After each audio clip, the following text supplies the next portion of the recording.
Bonjour à tous et bienvenue sur Astro Kaka. Aujourd'hui nous allons parler de pleine lune et nous allons parler de la prochaine pleine lune qui aura lieu dans le signe du Verseau. Donc c'est une lune en Verseau qui est objet d'une opposition au soleil. Donc lune opposée au soleil, c'est une pleine lune en Verseau parce que la lune est en Verseau.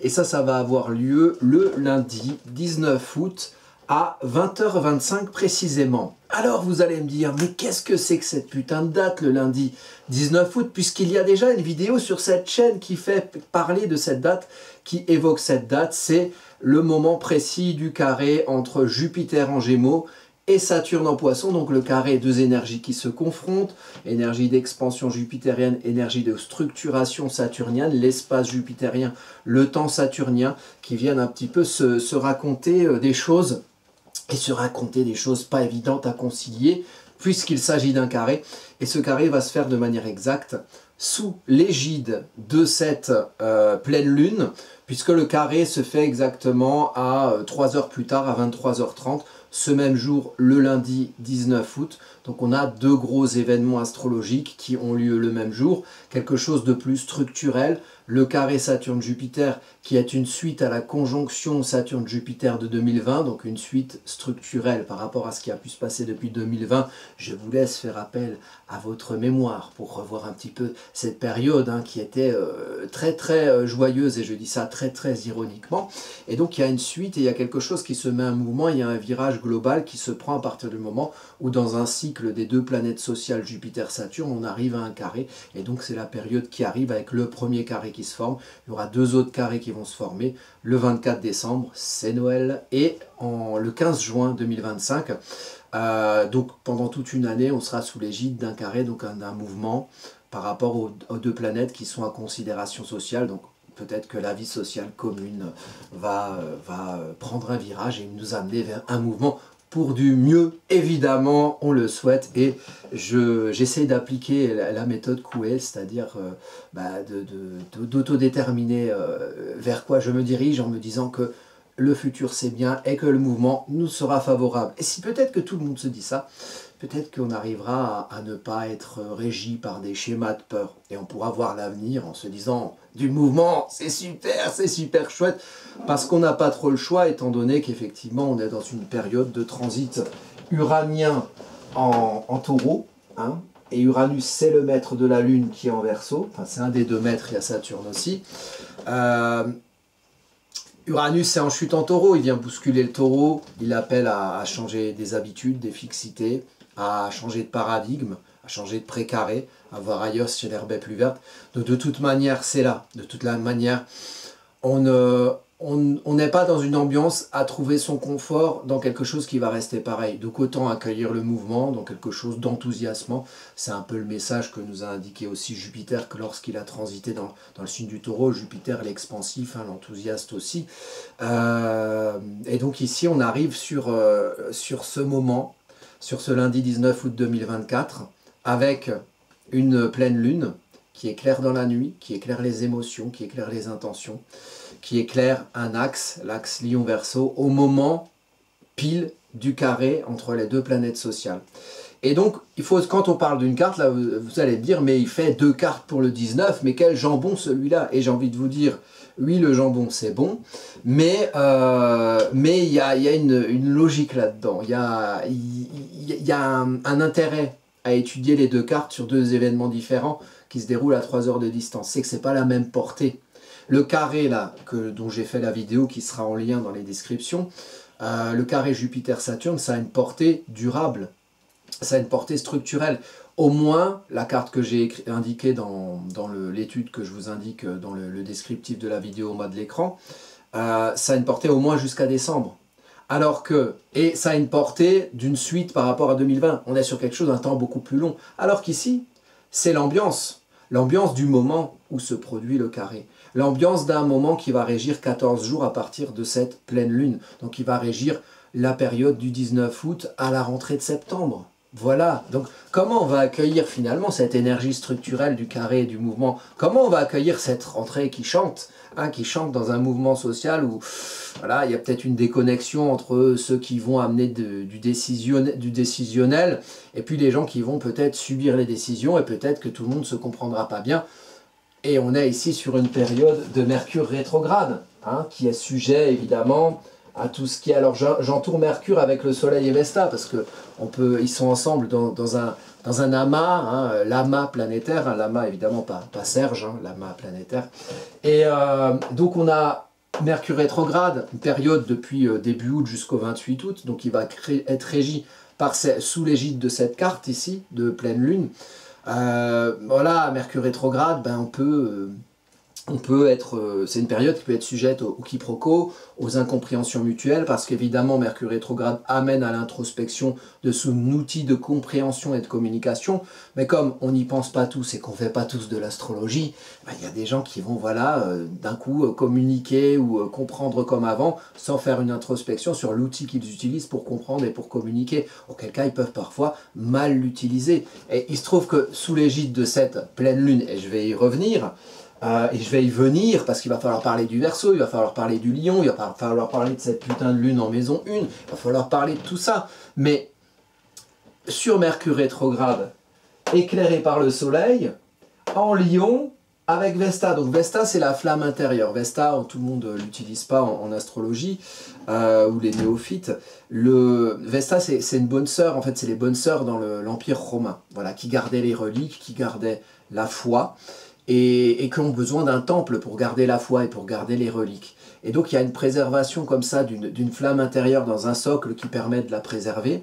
Et en même temps, il y a la notion de foi. On a foi on a foi quoi on a foi en le soleil, on a foi en le fait d'éclairer. On le fait d'éclairer où?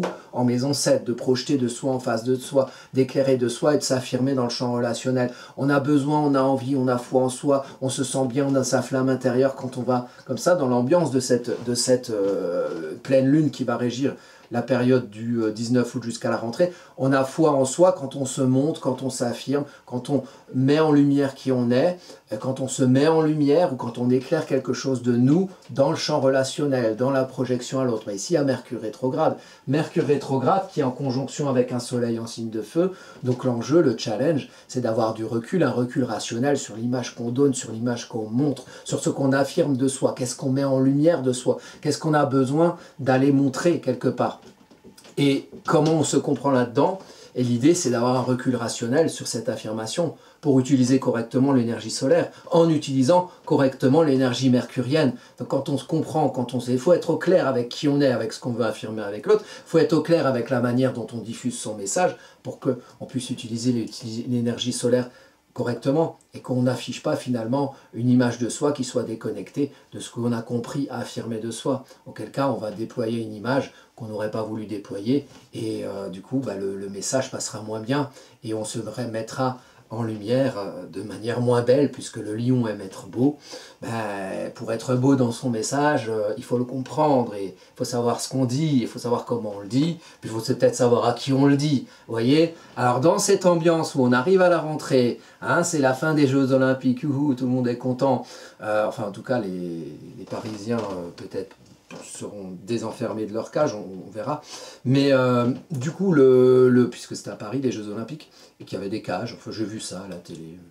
Je ne suis pas trop les actualités, je vous avoue que j'ai pris un peu des vacances, ça fait du bien. Alors du coup,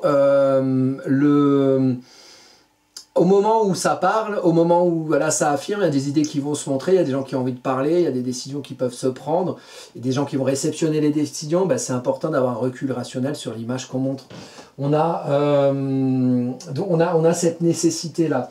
Et puis c'est vrai que on a un ascendant Verseau sur cette révolution solaire, on a le soleil qui est en Lion, donc sur cette révolution solaire, sur cette pleine lune en Verseau, on a l'axe Lion et Verseau qui est mis en valeur non seulement par cette nouvelle lune, donc le soleil et la lune, mais aussi par l'ascendant et le descendant.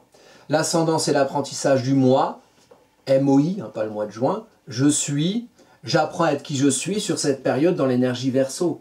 J'apprends à comprendre qui je suis, à comprendre ce qui me distingue des autres. Le Verseau, c'est un signe social séparant. C'est un signe social qui voit le tout comme une somme d'individualité, au contraire des poissons, mais c'est complémentaire, qui voit le tout comme une globalité dans laquelle on s'insère, les océans, où il y a tout le monde, les atmosphères émotionnelles, et il faut s'y retrouver soi. Ben, grâce au Verseau, on s'y retrouve soi, parce qu'on fait l'effort rationnel d'aller comprendre qui on est soi, et qu'est-ce qui nous distingue nous, et puis quelles sont les similitudes, éventuellement avec le milieu environnant, qui lui-même est composé d'une somme d'individualités, qui eux-mêmes ont chacun leur part d'originalité, mais qui interagissent ensemble, dans un socle commun, dans une structure commune. Ah, on n'a pas inventé le téléphone, on n'a pas inventé Internet.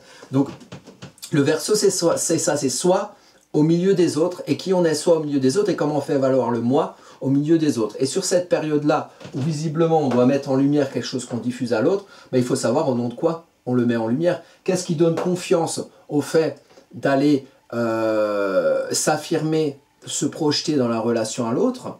Eh ben, qu'est-ce qui fait qu'on a confiance? C'est qu'on a conscience, en Verseau, on a conscience qu'on a peut-être quelque chose de particulier, d'original, d'innovant, une certaine indépendance d'esprit à diffuser à l'autre. Et ça va nous aider à la confiance, à se diffuser, à se mettre en lumière, parce qu'on sait qu'on a quelque chose d'intéressant à mettre en lumière. Sinon quoi? Sinon quoi, s'il n'y a pas de recul, si on ne comprend pas ce qu'on montre, si on exprime juste le besoin de se montrer, son orgueil, un ego mal aspecté, ben on va saouler tout le monde. Les gens, ils vont vous voir, vous allez faire votre sketch, je suis sur scène, salut les gens, ouais, machin. Je vais faire mon sketch, je ne saurais même pas quoi dire.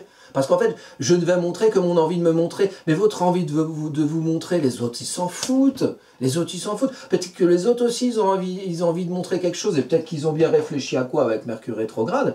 Et peut-être que du coup, ça leur permet de faire la liaison entre la conscience de l'individualité, de l'originalité, et ce qu'on va aller affirmer comme ça dans le champ relationnel. Et là, c'est bien. Et c'est bien. C'est pas moi distribuer les bons points, c'est bien, c'est pas bien. Vous faites comme vous voulez, vous faites comme vous pouvez. Et moi, ce que je vois dans cette énergie, si vous me demandez, hein, vu que vous regardez les vidéos que je fais, je vous remercie d'ailleurs, hein, vous supportez encore une nouvelle chemise moche, hein, décidément. Quelle créativité, c'est très Verseau tout ça. Bon, après, ça peut être moche, la créativité, hein, comme j'essaye de le personnifier en tant que moi-même et avec mes chemises. Donc ici, on a l'apprentissage de la conscience, c'est un élément air, c'est l'air fixe le Verseau, donc c'est l'air qui se fixe avec tous les autres autour de vous, et qui vous êtes au milieu, et comment vous faites valoir qui vous êtes, en exprimant un message, en mettant en lumière en plein jour solaire un message qui doit se comprendre avec Mercure rétrograde, et ça va être important. Et alors ce que je voulais dire sur le rapport ascendant-descendant, ascendant apprentissage du moi, descendant apprentissage du nous, le nous c'est pas l'autre, c'est vous et les autres, et donc il faut apprendre à s'affirmer dans le champ relationnel, dans ce qu'on projette de soi en face de soi. Et ici, comme je parlais un peu de politique, nani nana, là, les belles décisions, qu'est-ce qui va se passer? En France, on n'a pas de Premier ministre, et je sens que le Premier ministre qui va arriver va faire l'unanimité. C'est ironique évidemment, donc évidemment là les gens vont... Voilà, c'est un petit thème à prise de chou un petit peu, hein, globalement, socialement, avec un carré des deux planètes sociales, Jupiter et Saturne. Donc ici, bah, on a le descendant, donc c'est l'apprentissage du nous. Et sur le descendant, qu'est-ce qu'on a? On a le Mars rétrograde de Macron. Le Mars rétrograde qu'il a lui-même en maison 7 et qu'il a lui-même sur le descendant de cette carte-là. Donc peut-être que le Mars rétrograde, dans l'ambiance du 19 août à la rentrée, ben on va un petit peu le voir, hein, ce Mars souvent mal utilisé de notre cher Macronus Ier, président bien-aimé, qui va peut-être agir ou décider de choses avec un petit peu l'ombre de l'orgueil lion, ou voilà. Bon, on va voir, on va bien s'amuser. Je ne suis pas, voilà, j'ai pas envie de faire des prévisions à la con. Donc, je vous dis, il y a peut-être une ambiance où lui, il peut parler, et dans ce qu'il peut dire, ça peut être une utilisation de l'énergie solaire maladroite, doublée d'une utilisation de l'énergie d'action martienne, d'initiation et d'entreprise maladroite aussi, ce qui va nous donner un résultat carré, planète sociale. Donc, bah voilà, on verra bien, ce sera la rentrée, ce sera dynamique. Et le mouvement, comme je l'ai indiqué au début, bah, ça peut être quelque chose de bien aussi. Voilà, je ne sais pas, s'il y a quelqu'un qui a de mauvaises intentions, qui n'arrête pas de faire des conneries, peut-être que ça amène la prise de conscience des gens qui sont victimes des mauvaises intentions d'un monsieur ou d'un autre, ou de certains présidents dans le monde ou en France, de prendre conscience des choses et de vouloir faire autre chose. Voilà, en disant, bon, ben écoute, mais tu parles mal, mais tu n'es pas poli, C'est pas possible, ça. Tu n'es pas... Mais tu es bourré d'orgueil et tu le maîtrises mal. Et puis tu es en train de scier la branche sur laquelle tu es assis. Bon, écoute, tu vas aller jouer. Regarde, va avec ta maman, là. Va dans le parc. Là, on va te donner un jouet, quelque chose, hein, voilà, avec lequel tu feras du mal à personne. Et puis nous, on va faire autre chose pendant ce temps-là, parce qu'on a un peu compris qui on était. Et peut-être qu'on a des idées innovantes ou même bienveillantes pour notre futur qui chante à partir de la rentrée et plus tard. Hein, dans la conjoncture astrologique, le carré Jupiter-Mars nous amène tout doucement à l'été 2025 et à 2026 où il y aura de grands changements astrologiques et on fera des vidéos là-dessus puisqu'on va avoir Saturne-Neptune qui vont se rejoindre en Bélier et qui vont former tous deux un sextile à Pluton d'un côté en Verseau et à Uranus de l'autre côté en Gémeaux. Et là, on aura toutes les planètes lointaines. Donc on a Saturne, Uranus, Neptune, Pluton. Tout ça avec un aspect qu'on appelle un triangle mineur, donc un base de trigone avec 2 sextiles.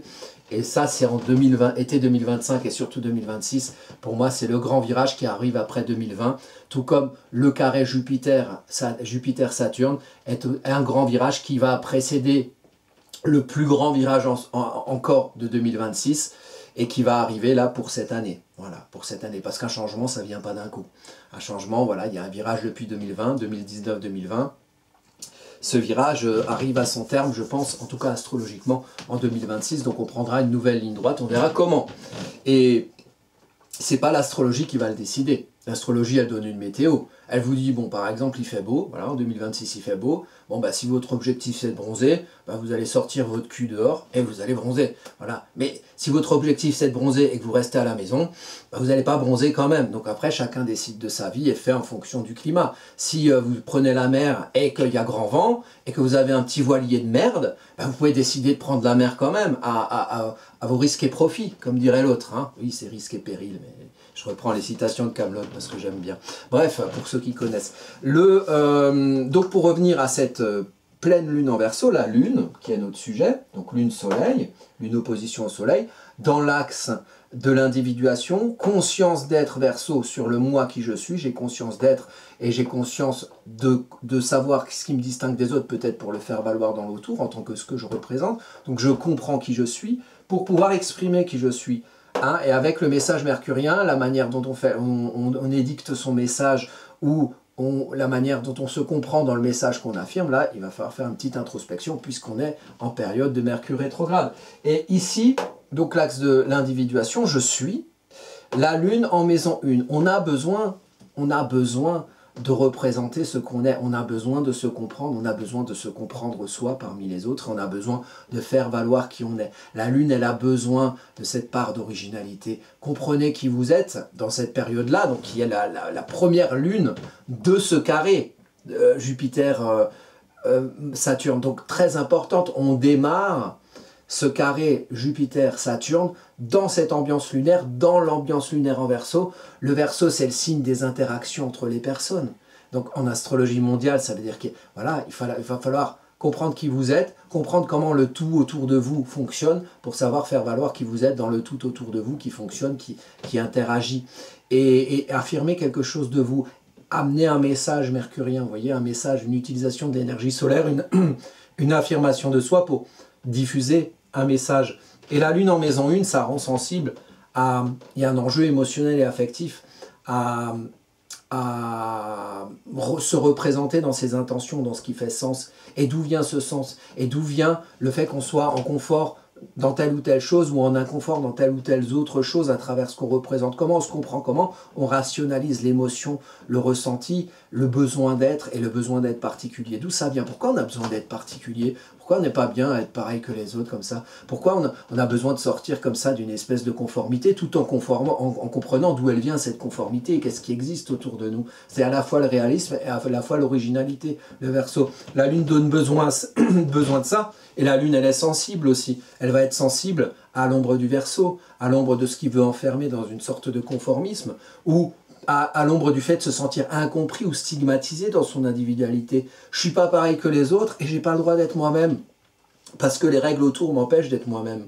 J'ai pas le droit de mettre des chemises moches. J'ai pas le droit de faire de l'astro et de m'appeler Astro Caca. J'ai pas le droit de faire valoir une certaine originalité de qui je suis et de la représenter. Et ça m'énerve. Et je suis sensible à ça. Et ça m'agace. Vous voyez, cette énergie-là, vous l'appliquez à vous-même, évidemment. Vous n'avez pas tous une chaîne qui s'appelle Astro Caca et vous avez peut-être plus de goût vestimentaire que moi. Mais c'est pas grave, vous avez votre manière d'être vous et vous avez des choses que vous ne faites pas de la même manière que les autres. La Lune, elle a besoin de ça ici. Et du coup, il y a une ambiance qui a besoin de ça dans un carré entre les deux planètes sociales qu'on peut décrire ici. Vous voyez, ici, ben, on a Jupiter qui est là avec Mars, toujours. Hein, la conjonction, c'était le 14 août, hein, la conjonction à 16 degrés. Donc vous regardez dans votre thème ce que vous avez, là ici c'est 17-19 degrés, donc on peut regarder ce qu'on a entre 15 et 20 degrés des Gémeaux par exemple, dans quelle maison, est-ce qu'il y a des planètes. Évidemment on va regarder l'ascendant, donc l'apprentissage du mois qui va être à 15 degrés du Verseau. On regarde également la nouvelle lune évidemment à 27 degrés, c'est l'éclairage, c'est ce qui est mis en lumière, là où il y a la lumière c'est qu'il faut y voir. Y voir dans sa nuit ses émotions, ses intentions, la lune, les émotions, les intentions qui vous représentent et qui font que vous vous comprenez en tant qu'entité particulière. Et puis 27 degrés du lion, est-ce que vous allez mettre en lumière au nom de votre intention et représentant en conscience cette particularité, cette voie de l'originalité qui doit se diffuser, s'affirmer et se mettre en lumière avec le soleil en maison 7 qui se diffuse en face de soi dans le champ relationnel. Donc très bien, il y a des trucs à dire, il y a des trucs à comprendre chez soi et il y a des trucs à dire à l'autre. Mais il faut bien les dire avec Mercure rétrograde. Parce que, et puis, prenez en compte, je l'ai dit dans l'autre vidéo, la dernière, c'était sur le carré, je crois, Saturne-Jupiter, mais j'en ai fait deux, donc je mettrai les deux dans le descriptif, sur Saturne-Jupiter en carré. Il faut bien utiliser sa manière de communiquer, et vous allez rencontrer des gens qui ne font pas ce travail d'introspection. Donc il faut prendre ça en compte aussi. C'est pas grave. Dites, bon, voilà, je le laisse finir son... Voilà, bon... il va venir, je fais ok, mollo. Bon, tu fais ta minute gangsta, vas-y, gangsta, là, une minute. Moi, je me réfugie dans mes vertes prairies et mes pâquerettes jolies. Et puis, après, tu as fini. Bon, c'est bien, tu as fini. J'espère que c'est soulagé. On se voit demain quand tu auras un peu réfléchi à la vie, aux choses, aux fleurs. Et voilà, ça peut arriver. Et il faut pas que ça vous écarte, vous, de votre chemin de compréhension personnelle. Après, si c'est des gens, des proches ou quoi, vous pouvez les aider ou j'en sais rien. Mais c'est des choses qu'on peut rencontrer, les gens qui se prennent le chou et qui utilisent aussi mal leur lion. Et si vous voulez un exemple précis que tout le monde peut voir, vous allez regarder tout ce que va faire Monsieur Macron sous l'égide de cette... sous l'égide de... Je rigole, mais ça va pas être drôle. Mais c'est pas grave, faut rigoler. Sous l'égide de cette pleine lune, tout ce qu'il va dire. Et puis voilà, vous allez voir un bon exemple de tout ce qu'il ne faut pas que vous fassiez. Et après, bon, ça va, vous ne l'avez pas en face de vous. Donc voilà, il risque rien, le pauvre. Mais enfin... Bon, au bout d'un moment, ça a force d'énerver tout le monde. Enfin bref, donc ici, il y a quelque chose de dynamique avec Jupiter en maison 5, donc c'est utiliser l'élément air des Gémeaux pour prendre sa place et pour décider de choses, en véhiculant un message avec les Gémeaux. Donc ici, on est sur quelque chose, voilà, un Jupiter qui s'affirme mais qui va être confronté à Saturne ici, qui est en Poisson, qui est en maison 2, donc une réalité concrète. C'est drôle parce que les cartes, si vous regardez mes vidéos après, pour ceux qui regardent toutes les vidéos, quel courage vous avez, bravo. Et en plus, les chemises sont de pire en pire. Je vais arrêter de parler des chemises, c'est chiant la longue. Saturne en maison 2, c'est une contrainte, et puis en même temps, c'est le côté constructif. Hein, donc il y a un idéal, il y a une envie, il y a une inspiration poisson, et puis il y a une réalité concrète. Sur d'autres cartes que j'ai fait précédemment, on avait vu aussi cette maison 2 avec le côté décision. Je crois que c'était sous le carré Saturne-Jupiter, la carte du carré qui a lieu 3 heures après celle-ci. Il y a quelque chose dans le concret, dans la vie concrète, dans la vie matérielle qui va un peu faire chier. Et il y a un travail en conscience à faire pour faire de ce qui peut être un peu contraignant au niveau matériel, une ambiance à la décision, à l'affirmation de soi.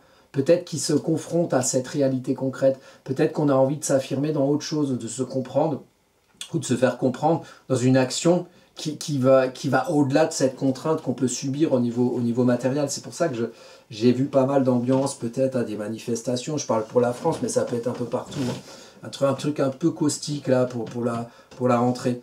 Bon, alors sur cette carte, on on a une figure iode qui va, elle n'est pas tout à fait exacte parce que Pluton n'est pas encore revenu en Capricorne, hein, le 2 septembre, et évidemment on fera une vidéo du 2 septembre au 19 novembre. Pluton revient se rappeler à ces belles heures du Capricorne, vous savez, où il y a eu le Covid, crise énergétique, enfin tout ce qui était un peu chiant, et puis voilà, puis au début, crise des subprimes en 2008, à son début de transit en Capricorne. Bref, Pluton en Capricorne, il a bien fait son travail de déstructuration de l'anciennement établi et du rapport à l'institutionnel ou à l'autorité, très bien. À la structure des choses, à la réalité concrète, donc Pluton des structures. Donc là, ici, il se rappelle en Capricorne, pendant du 2 septembre au 19 novembre 2024, il va se rappeler, voilà, il va faire un dernier passage pour bien défourailler tout ce qui est voilà, pouvoir ancien, institutionnel établi, et puis on verra comment ça se matérialise exactement. Mais c'est son tout-dernier passage en Capricorne. Peut un peu être, voilà, il peut un peu piquer hein, ce dernier Pluton en Capricorne, puis après il arrive en Verseau jusqu'à 2044, donc il y sera pour un moment. Donc là ici on a cette figure iode, vous voyez, qui se lie au Soleil, donc c'est un dissocié, ce sera plus exact, d'ailleurs attendez, c'est... non ouais c'est dissocié parce que ça aurait dû être en... Non même pas, ouais bon, en tout cas il y a, voilà, la figure iode elle est indiquée. Elle n'est pas tout à fait exacte sur ce quinconce-là, et par contre, elle est plus exacte ici, puisque Neptune est en fin poisson. Donc on a le lien entre deux planètes lentes, les deux plus lentes, Pluton, la transformation, la lame de fond, et puis donc en maison 12, transformation quelque part intérieure, les émotions, les intentions qui sous-tendent ce qu'on va représenter à l'ascendant Verseau, et puis Neptune qui est l'inspiration, l'envie, dans la maison 2, le concret, donc mettre du sens dans les manières de vivre, des manières concrètes de vivre, de gagner sa vie, dans la vie matérielle. Et ça, c'est quelque chose qui va amener les deux énergies lentes, qui vont amener, qui vont se canaliser vers, comme un paratonnerre, vers le Soleil-Mercure. Donc ce qu'on va afficher, ou ce qu'on est amené à afficher ou à affirmer de soi dans le relationnel, c'est quelque chose de profond. C'est quelque chose de profond qui lie peut-être une inspiration à vivre de telle ou telle manière, voilà, peut-être avec un esprit des choses, peut-être avec un sens dans la vie matérielle, et puis avec des transformations fondamentales intérieures, notamment de comment on se comprend. On est encore en Verseau, puis on va arriver en Capricorne, de comment on se comprend dans un institutionnel établi et dans quelque chose qui existe, qui est réel, mais où on a aussi besoin d'être soi, et parfois il faut déstructurer des choses, des anciennement établis pour pouvoir se comprendre en tant que soi avec ses idéaux, ses croyances, sa spiritualité. Hein, et puis peut-être que ça accouche d'un petit message qu'on va diffuser. Donc le côté manif, il est bien là, hein, le côté gens pas contents, gens qui ne se comprennent pas. Vous là-dedans et moi et tout le monde, l'idée c'est d'apprendre à savoir qui on est, à comprendre qui on est, à comprendre ce qu'on est et que ne sont pas les autres, à comprendre ce qu'on a aussi de commun avec les autres, et à comprendre comment tout ça s'organise autour de nous, et à faire valoir sa place à soi dans le commun. On a ici, sur cette carte-là, on a la Lune en maison 1, dans le signe du Verseau. Dans la carte du carré, donc qui arrive 3 heures plus tard, Saturne, Jupiter, on a un Uranus en maison 1. Donc le côté individuation, le côté conscience individuelle, le côté agir en conscience individuelle, le côté innovant, le côté oui, conscience de soi, le Verseau est mis en avant sur ce jour-là. Sur ce jour-là et sur tout ce qui concerne la temporalité des cartes de ce jour-là. Temporalité au moins jusqu'à fin d'année pour le carré Jupiter-Uranus. Temporalité sur les 14 premiers jours, donc juste pendant la rentrée jusqu'à début septembre, ici pour cette carte de la Lune. Donc, moi, si vous voulez, je vous dis, alors pour les... Je sais que j'ai eu des commentaires, ouais, mais vous n'avez pas décrit, je sais pas quoi. Oui, on pourrait décrire plein de choses. Mais j'ai pas parlé de ça, là. Vénus en chute avec la Lune noire. Donc, il y a une reconsidération en maison 8 de la manière dont on se valorise, comment on s'organise pour se valoriser. Il y a un truc qui ne fonctionne pas dans la forme. Et la forme avec la Lune noire se justifie par le fond. Et le fond, c'est Saturne en Poisson. Qu'est-ce qu'on construit et c'est quoi le sens de ce qu'on construit et c'est quoi le sens de ce qu'on vit dans sa vie matérielle, qu'est-ce qu'on structure, comment on gouverne les choses et au nom de quoi on gouverne les choses. Donc le sens doit être le fruit d'une reconsidération de la forme, de l'organisation et des fonctionnements qu'on a nous dans notre vie qui peuvent nous valoriser. Alors il faut mettre du conscient, il faut mettre du rationnel dans l'énergie de sensation, d'amour et de bienveillance et de rondeur vénusienne. Voilà, ça c'est un autre truc qu'on peut dire, mais on peut en dire plein d'autres. Je fais des vidéos qui font une quarantaine de minutes, donc je ne peux pas tout dire. Je vous dis ça. Après, si vous voulez des choses plus précises, ben, vous venez me voir, vous me posez vos questions. En commentaire, je réponds de manière assez brève. Après, si vous voulez une étude plus poussée sur votre thème à vous ou votre questionnement à vous, ben moi j'ai mon site, je suis astrologue, donc voilà. Après, c'est payant, quoi. Voilà, c'est mon travail, quoi. Et quand vous faites votre travail, on vous donne des sous, moi c'est pareil, et ça c'est mon travail. Donc il y a les vidéos, ça c'est gratuit évidemment, et puis si vous êtes malin, vous voulez apprendre l'astrologie, moi je donne des cours, il y en a des nouveaux cours en achat qui arrivent en septembre, avec plein d'audio et des écrits. Ce sera mis en ligne à partir de septembre, quand j'en ferai la publicité évidemment ici. Mais si vous voulez apprendre de manière gratuite, sur cette chaîne AstroCaca, vous allez sur les playlists, il y a plein de trucs que j'enseigne. Et après, c'est avec ma manière, hein, donc il faut que vous soyez un peu acclimaté à ce que je fais. Mais c'est gratuit. Donc il y a moyen d'apprendre aussi. Si vous n'avez pas de thunes, on n'est pas dans une période où voilà, c'est compliqué, quoi. Et on a peut-être plus l'obligation d'aller faire ses courses que d'aller se payer un thème astro pour beaucoup. Donc ici, il y a moyen de faire gratuitement. Donc faites-le, profitez-en. Et sur ma chaîne et plein d'autres chaînes. Si vous n'êtes pas sur ma manière de faire, il y a d'autres manières de faire. Et puis, mais ici, voilà, moi en tout cas, si vous voulez vraiment aller plus loin en profondeur et utiliser mon travail, bah, voilà, vous allez sur, vous voulez un thème natal, vous allez, c'est où là, les prestations, voilà, mes prestations ici. Ou si vous voulez faire une consultation, il y en a disponibles, il y en a encore de disponibles en août d'ailleurs. C'est ici, consultation en visio. Et après les cours d'astrologie, ça va arriver à partir de septembre. Donc voilà, et puis évidemment, moi je réponds, vous m'envoyez des questions, j'y réponds toujours, vous avez vu, je sais pas si tout le monde fait pareil, hein, si tout le monde répond à tous les commentaires, d'après ce que j'ai vu, pas toujours. Donc voilà, après évidemment sur un commentaire, on fait ce qu'on peut, je peux pas faire un thème astrologique en bonne et due forme en réponse sur un commentaire du YouTube ou Facebook ou autre. Ah oui d'ailleurs, tiens, oui, il y a un Facebook aussi AstroCaca, donc venez, devenons amis Facebook et faisons ensemble œuvre d'amitié sous l'égide et le joug de ce cher Mark Zuckerberg qu'on embrasse évidemment, certainement très, très assidu auditeur d'AstroCaca. Voilà, et bien écoutez, je vous souhaite plein de belles choses pour cette nouvelle pleine lune en Verseau. Hein, il y a du mouvement astrologique. Cette semaine, j'ai fait 3 vidéos, d'habitude c'est une. Bah, sinon, on se retrouve comme habituellement les dimanches matin à 9 h. Voilà, belle fin d'été et à bientôt pour de prochaines vidéos.